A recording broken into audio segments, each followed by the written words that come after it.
Pagi. Pagi, yes. Apa kabar hari ini? Sehat, luar biasa, Allahku hebat, yes.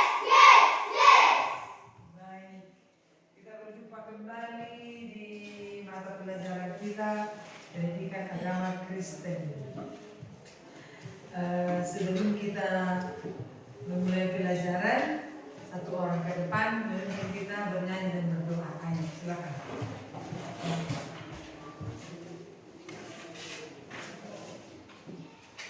Ya Tuhan, tiap jam satu dan jaya. Ya Tuhan, tiap jam ku memerlukan-Mu. Engkaulah yang memberi sejahtera penuh. Setiap dengan Tuhan, di Kau ku perlukan, ku datang juru selamat, berbahagialah. Mari kita berdoa. Ya Tuhan, terima kasih karena Engkau telah memberkati kami dari malam sampai pagi hari ini, Tuhan. Ya Tuhan, kami mau memulai pelajaran kami. Berilah ibu guru kami kesehatan, kepintaran dan kesabaran agar bisa mengajar kami dengan baik, ya Tuhan. Ya Tuhan, kata kami banyak dosa, hapuskanlah di dalam nama Yesus kami yang berdoa kepadamu. Amin. Amin. Terima kasih, silakan duduk kembali. Baik, Ibu mau cek kehadiran kita satu persatu. Apakah ada yang tidak hadir atau ada yang berhalangan? Oke. Cynthia, Fanny, Suli, di Venia, Ibu, Justin, Basari, Katrina, Yosepin, hadir Bu, oke, hadir.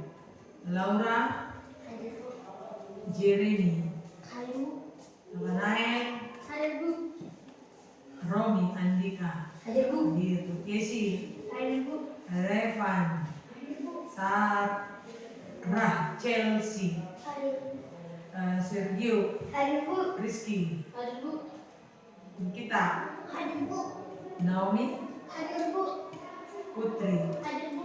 Oke, baik. Berarti semua hadir. 16 ya? 16 orang. Semuanya lengkap hadir. Baik. Kita lanjutkan pelajaran kita minggu yang lalu.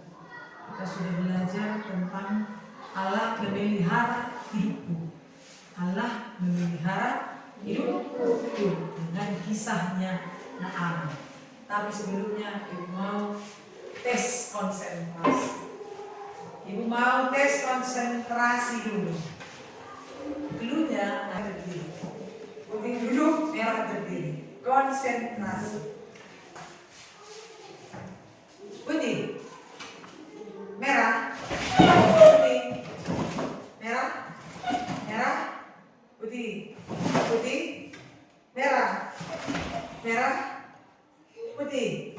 Konsentrasi. Putih, merah, merah, putih, putih, merah, merah, merah, putih, putih, merah, putih, merah, putih, merah, putih, merah, putih. Oke, baik, ya sebentar semua. Supaya kita bukan pelajarannya, karena semuanya dilihat sudah konsentrasi, artinya kita sudah siap untuk mengikuti pelajaran.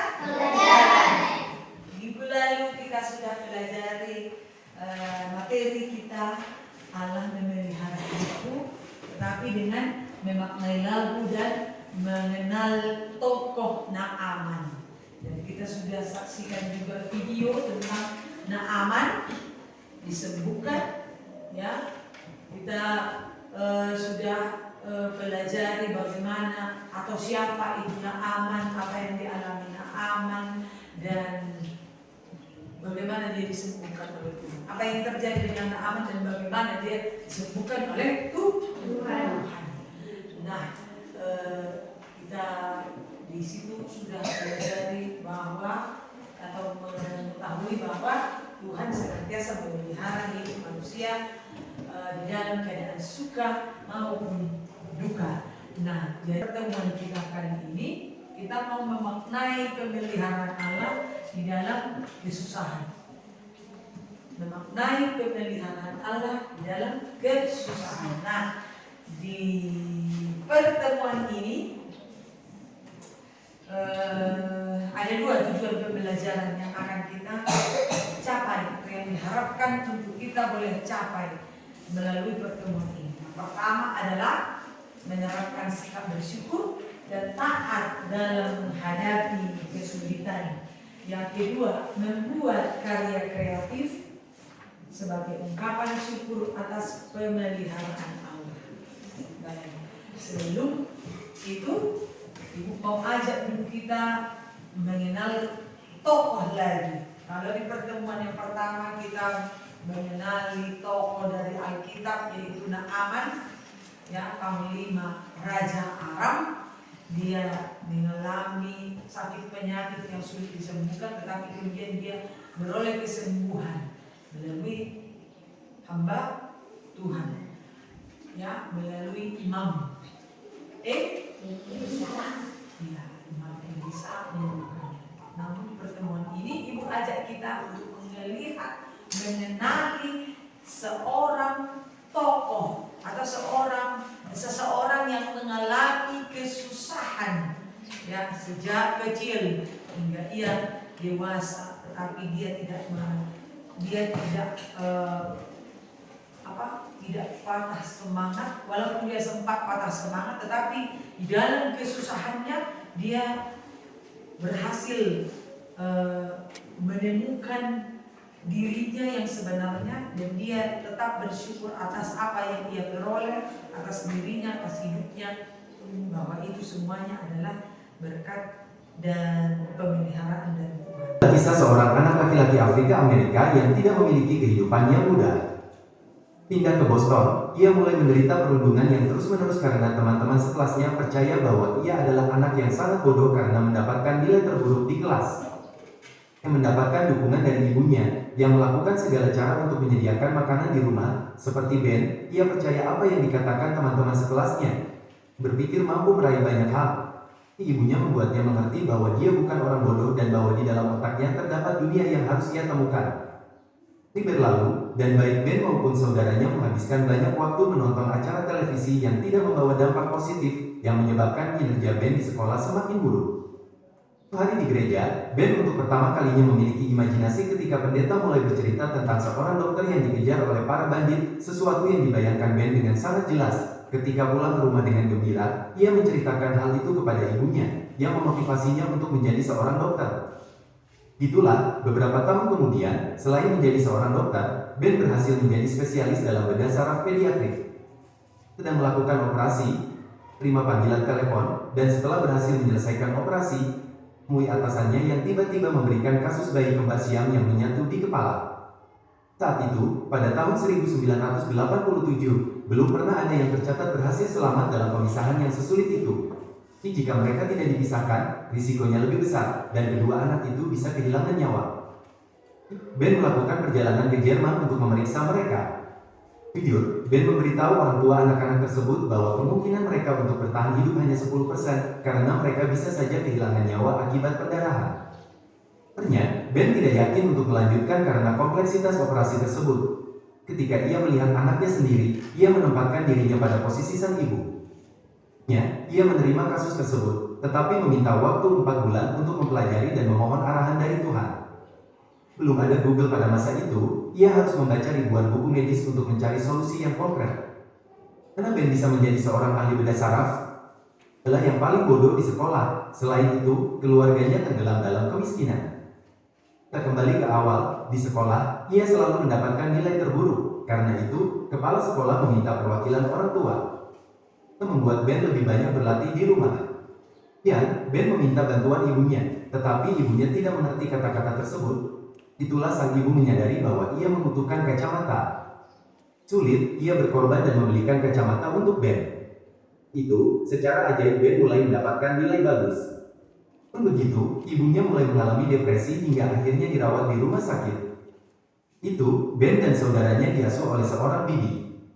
Waktu kemudian, ibunya keluar dari rumah sakit jiwa dan mendapatkan pekerjaan baru di sebuah perpustakaan. Ia mulai mengubah rutinitas anak-anaknya, membuat mereka menonton acara televisi yang mendidik, dan memaksa mereka membaca 2 buku setiap minggu.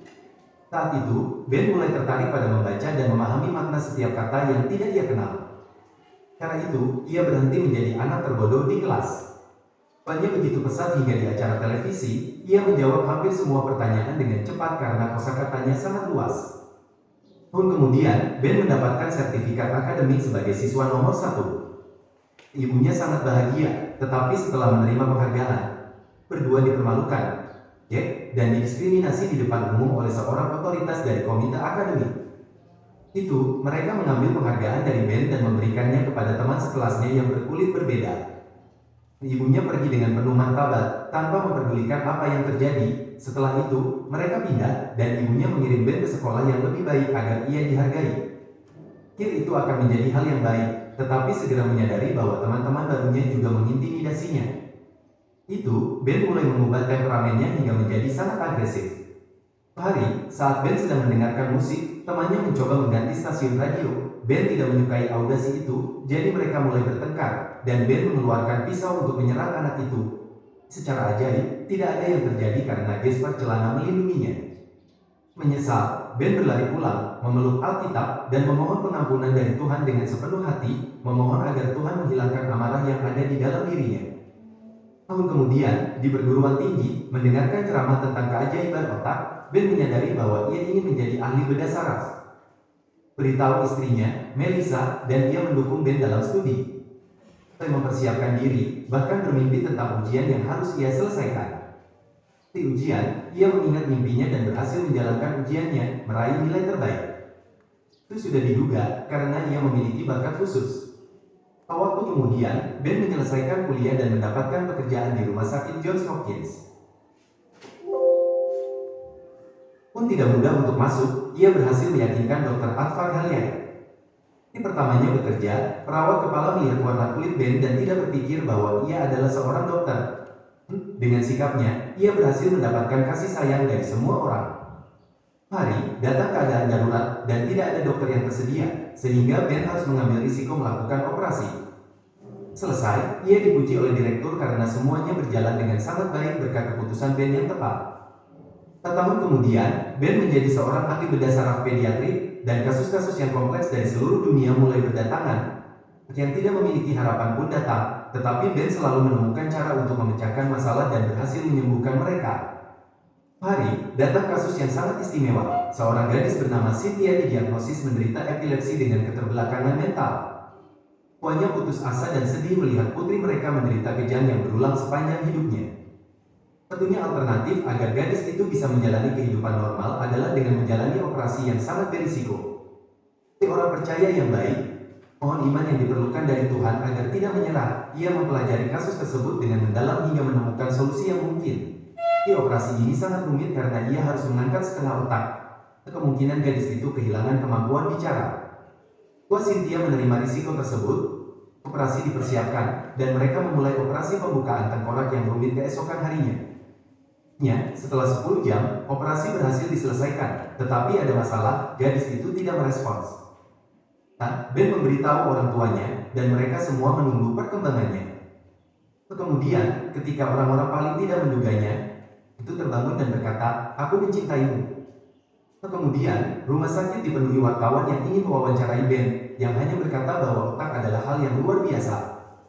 Malam tiba, di rumah, istri Ben yang sedang hamil anak kembar mulai mengalami masalah. Ben segera membawanya ke rumah sakit dalam keadaan darurat.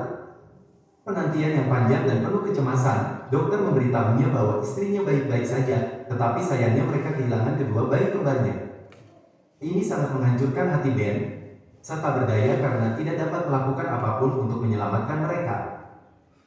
Meskipun sangat sedih, mengatakan kepada Ben bahwa dia harus kembali bekerja karena masih banyak anak-anak yang membutuhkan pertolongannya. Kan harinya, Ben kembali ke rumah sakit dan merawat pasien-pasiennya dengan kasih sayang dan dedikasi yang sama seperti sebelumnya. Meskipun hatinya masih penuh duka, hadapi rasa sakitnya dengan keberanian yang besar. Terkadang ia merasa putus asa dan meminta pertolongan Tuhan. Saat tiba di rumah, Ben melakukan apa yang sudah ia tahan sepanjang hari, berdoa dan menangis untuk kehilangan bayinya. Kan harinya, kasus bayi kembar siam pun datang. Membaca semua buku yang relevan, si merasa ragu. Seorang rekan mengatakan bahwa jika Ben tidak melakukan operasi tersebut, tidak ada orang lain yang bisa.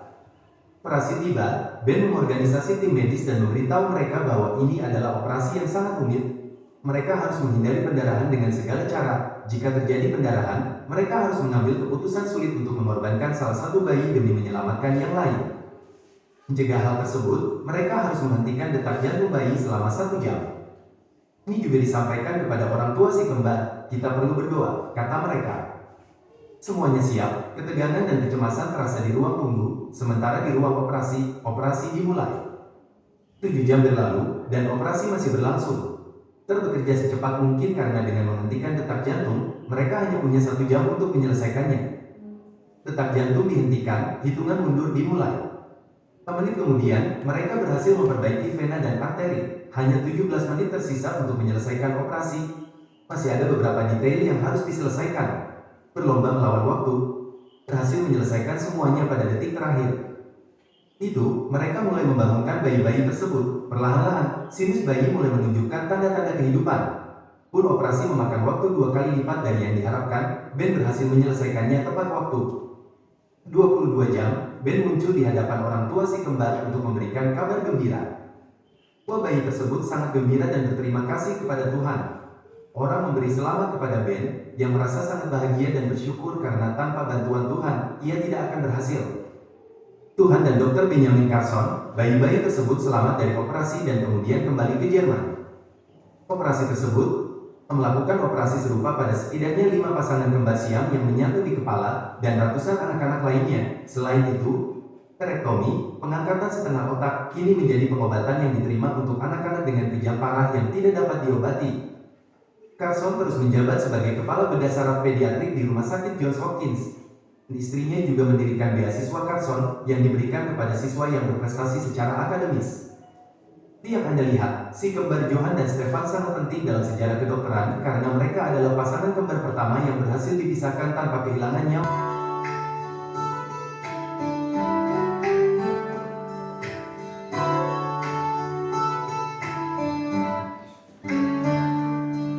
Andailah burung-burung di langit yang tidak menabur, tidak menuai dan tidak mengumpulkan bekal, namun diberi makan oleh Bapamu yang di sorga. Bukankah kamu jauh melebihi burung-burung itu? Sebab itu janganlah kamu khawatirkan hari besok, karena hari besok mempunyai kesusahannya sendiri. Kesusahan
kisah kehidupan seorang Ben yang akhirnya dia menjadi seorang dokter spesialis pediatrik karena bisa memisahkan kembar siam dan menyembuhkan, mengoperasi anak yang terkena penyakit epilepsi. Tahu epilepsi kecil tadi dia mengalami yang namanya bullying, ya kan?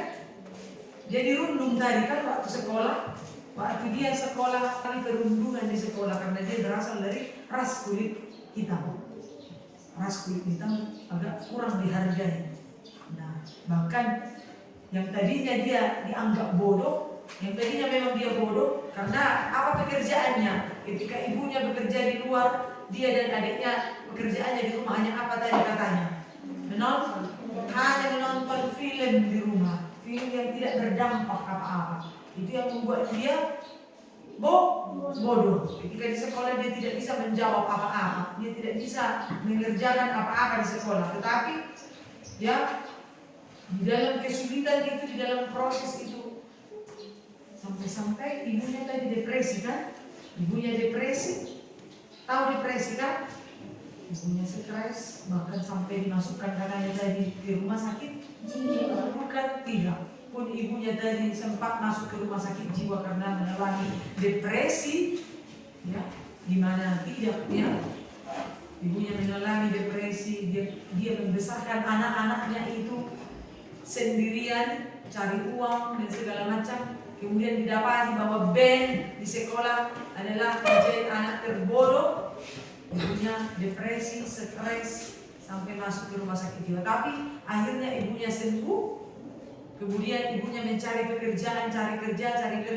Dia bekerja di mana tadi katanya? Di sebuah perpustakaan. Ketika ibunya bekerja di perpustakaan, ibunya terpikir macam itu. Akhirnya ibunya terpikir untuk membawakan buku-buku kepada anaknya, kepada Ben untuk dibaca. Satu buku harus habis minimal 1 minggu katanya. Akhirnya Ben otaknya berkembang, dia temukan kata-kata yang sulit dan dia cari tahu apa itu. Nah, itu yang membuat pengetahuan Ben semakin meningkat hingga akhirnya dia bisa menjadi anak yang paling pintar katanya. Tetapi apalagi yang terjadi dengan dia?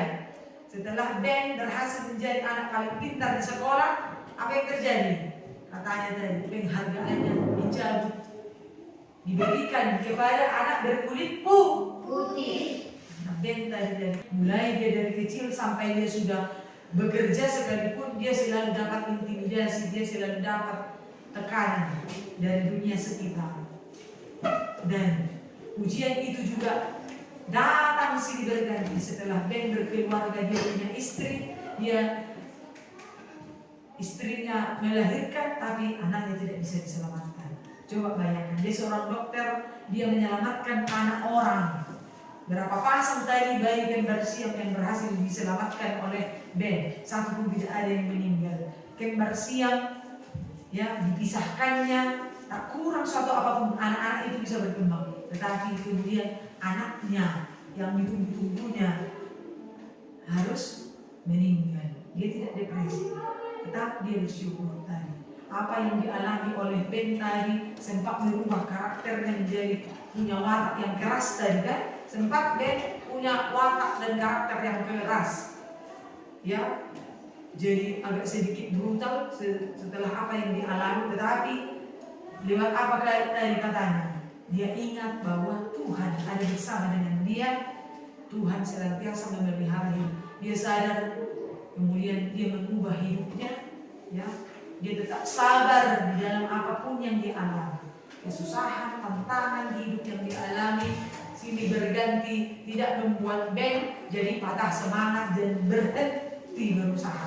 Tetapi dia menggali ilmunya lebih dalam lagi, menggali ilmu. Coba kita bayangkan, penyakit epilepsi itu adalah penyakit yang sulit untuk diobati. Jarang ada orang berpenyakit epilepsi selamat sehat pada. Si Ben merasakan pemeliharaan Tuhan. Nah, ini juga yang menjadi pelajaran penting untuk kita pada saat ini. Ya, tadi materi memaknai pemeliharaan Tuhan dalam kesusahan. Ya, minggu lalu juga apa yang sudah kita pelajari tentang tokoh Naaman. Dia susah, mencari kesembuhan karena penyakit yang dia derita, penyakit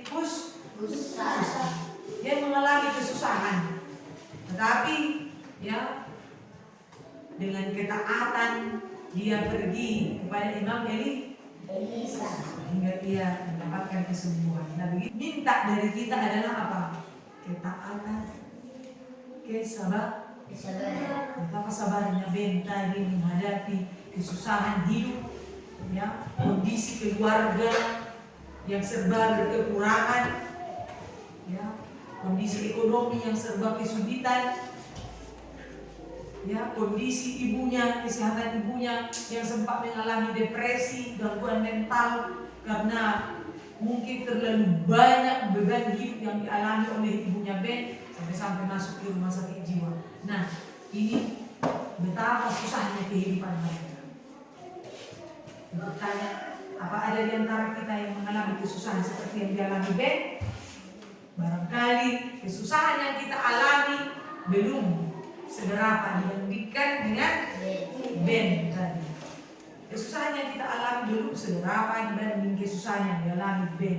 Tetapi Ben tidak berdiam diri, dia tidak tinggal terima dengan sebutan anak bodoh tadi. Anak bodoh dari satu sekolah dia yang paling bodoh, dia tidak tinggal diam, tetapi dia berupaya, dia fight, ya, bahwa dia punya Tuhan yang akan memberi, memenuhi, memperlengkapi dia. Itu sampai dia berhasil menjadi seorang dokter. Dia mendedikasikan hidupnya untuk menolong orang lain. Dia mendedikasikan hidupnya untuk menolong orang lain. Dia tidak ingat dengan tadi bulian-bulian waktu dia kecil, dan bahkan dia sampai dia juga sudah bekerja selalu menghadapi yang namanya apa tadi? Diskriminasi karena dia berkulit hitam. Karena dia berkulit hitam. Dia tidak ingin membalaskan itu, tetapi dia anggap itu semua sebagai alat dan cara dari Tuhan untuk menempa hidupnya. Dia sadari bahwa hidupnya itu adalah apa? Ada dalam pemeliharaan Tuhan. Karena itu, ya, bagaimanapun kehidupan kita pada hari ini, saat ini, bagaimanapun kondisi kita hari ini, ya, sekarang ini, yang pasti kita jangan pernah meninggalkan Tuhan. Tetap kita berpengharapan kepada Tuhan dan kita tetap taat dan setia kepada Tuhan. Mazmur 23 ayat 1 sampai ayat 6. Tuhan adalah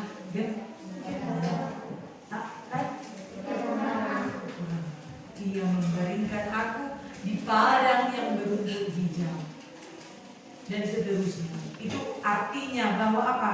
Tuhan senantiasa menggembalakan kita. Tuhan senantiasa memelihara kita, menyediakan apa yang kita butuhkan, ya kan? Menyediakan apa yang kita ini, di mana kita belajar tentang pemeliharaan Tuhan di dalam kesusahan, di dalam kesenangan, ya, Tuhan tidak hanya menyertai memelihara kita di dalam kesenangan, tetapi dalam kesusahan juga Tuhan memelihara hidup kita. Namun bukan berarti pemeliharaan Tuhan bukan berarti kita bebas dari masalah dan tantangan. Tidak. Bukan berarti kita di dalam pemeliharaan Tuhan kita bebas dari persoalan, tidak mengalami permasalahan hidup. Justru, ya, kita diperlengkapi, dikuatkan oleh Tuhan untuk menjalani, melewati, menghadapi permasalahan dan tantangan masa-masa sulit itu. Ya, kita diperlengkapi. Itu buktinya Tuhan senantiasa memelihara hidup kita sehingga kita masih ada, masih sehat kita sampai saat ini. Itu bukti pemeliharaan Tuhan. Kita diberikan Tuhan. Bukan berarti kita lolos dari masalah, bukan berarti kita tidak pernah menghadapi tantangan. Nah, oleh karena itu jangan kita pernah menyepelekan yang namanya nasihat, jangan pernah kita menyepelekan, menganggap remeh pertolongan sekecil apapun itu dari siapapun itu oleh Tuhan untuk kehidupan kita. Dipakai Tuhan cara untuk memelihara kehidupan kita. Oleh karena itu, kali ini tugasnya adalah tugas mandiri. Ayo, ya boleh dipilih tugasnya. Membuat sebuah karya kreatif untuk mengungkapkan rasa syukur atas pemeliharaan Allah dalam hidupmu. Ya, dikerjakan dengan perasaan gembira dan penuh rasa syukur kepada Tuhan karena kamu masih dipelihara Tuhan sampai detik ini. Boleh dipilih tugasnya. Apakah yang nomor 1 menuliskan puisi, ya, menuliskan puisi atau syair singkat, ya, minimal 2 bait. 2 bait, 1 bait 4 baris, kalau 2 bait berarti 8 baris. Boleh minimal 2 bait, ya, 2 bait dituliskan syairnya yang bertemakan atau berjudul Tuhan selalu memeliharaku. Maknai bagaimana pemeliharaan Tuhan atas hidupmu dari hari ke hari sampai saat ini. Ya, tuliskan syair itu, ya, dalam 2 paragraf atau 2 bait, ya. Dan pilihan yang kedua adalah menggambar. Siapa yang hobinya menggambar atau mendeskripsikan perasaannya lewat gambar, mendeskripsikan pengalaman hidupnya ketika dia dipelihara, ketika kamu merasa hidupmu dipelihara oleh Tuhan. Deskripsikan pengalaman hidupmu di mana kamu merasakan pemeliharaan Tuhan dalam bentuk gambar. Boleh, terserah, bebas memilih mau mendeskripsikan pengalaman hidupnya lewat gambar atau mendeskripsikan pengalaman hidupmu di mana Tuhan memelihara hidupmu lewat syair atau puisi. Ayo, silakan dipilih tugasnya. Tentukan kamu mau nomor 1 atau yang nomor 2, lalu boleh dikerjakan. Ibu kasih waktunya 15 menit. Ayo.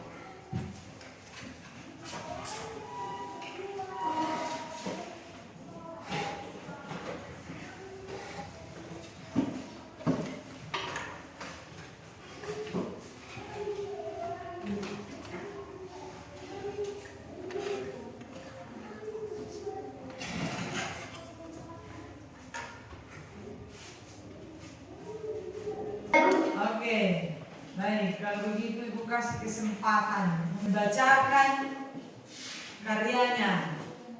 Ya, kalau dia dalam bentuk puisi tadi, bentuk syair, dibacakan ke depan. Kalau dia dalam bentuk gambar, ditunjukkan gambarnya, lalu diceritakan apa dari makna dari gambarnya itu.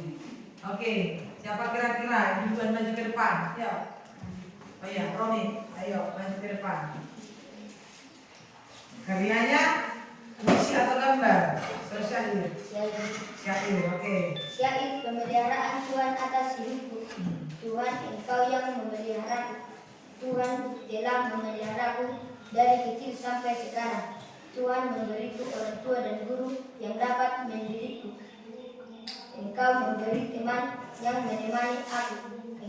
Tuhan yang menebus dosaku. Dan Tuhan yang memberi makanan lewat orang tua yang menjagaku dengan baik. Terima kasih atas pemeliharaan-Mu, Tuhan. Oke, baik. Kasih tepuk tangan dulu. Ya, Bu Desi. Ya. Ayo. Orang tua yang baik, dan Dia memberiku guru yang bisa membimbingku. Oke, baik. Tepuk tangan. Yang lain, ayo Chelsea, silakan.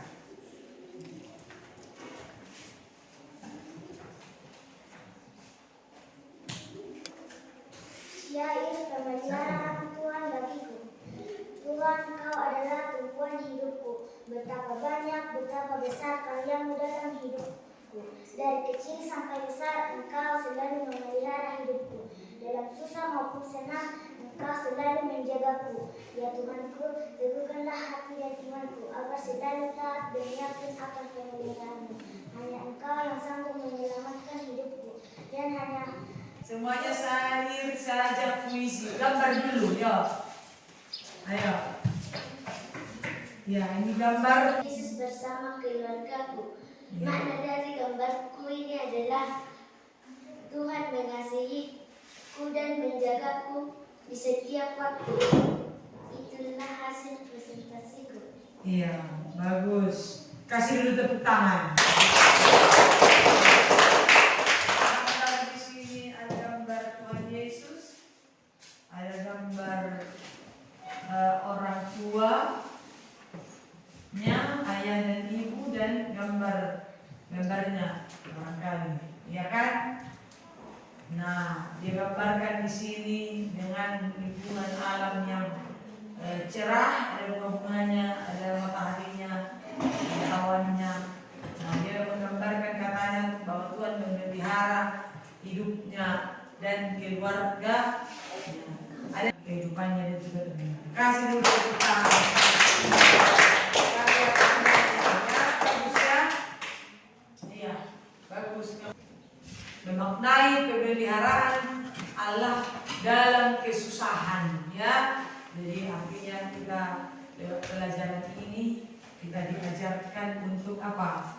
Untuk selalu bersyukur dalam situasi apapun itu. Ya, gak hanya kita jangan merasa bahwa ketika kita senang Tuhan sedang memelihara kita. Tetapi ketika kita dalam keadaan atau kondisi susah, berarti Tuhan sedang tidak bersama dengan kita. Tuhan sedang tidak memelihara kita. Salah ya. Situasi apapun itu, sepanjang kehidupan kita Tuhan memelihara kita.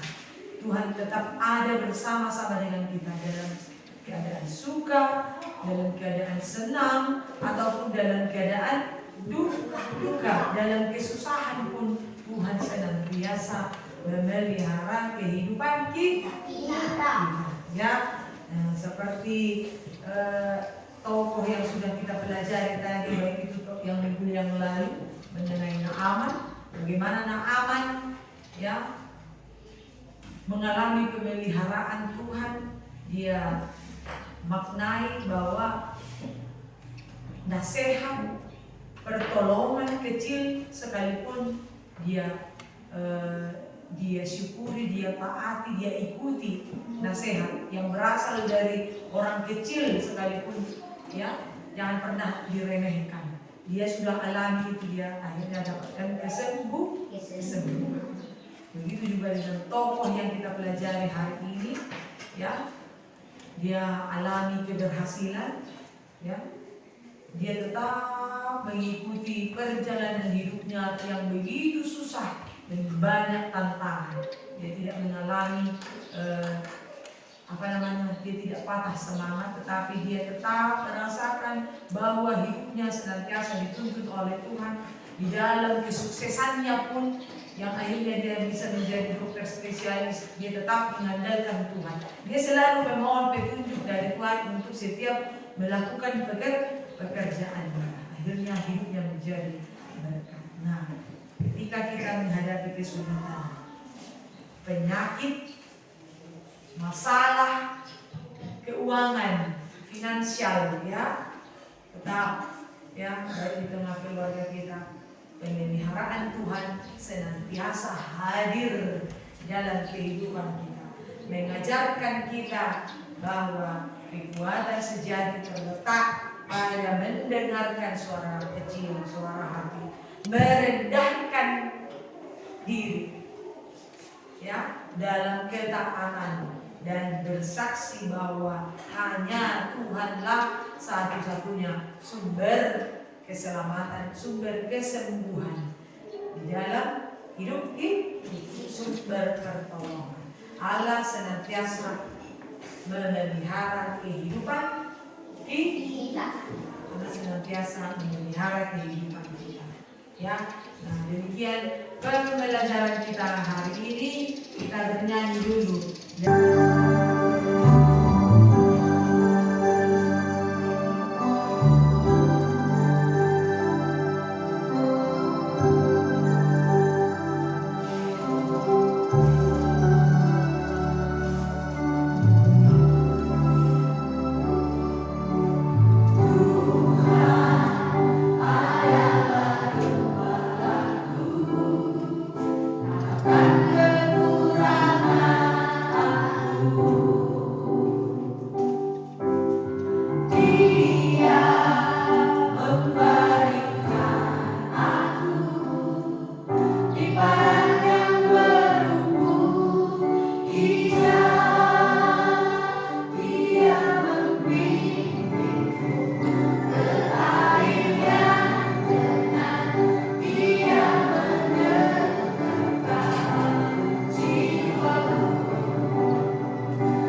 Tuhan harus padaku.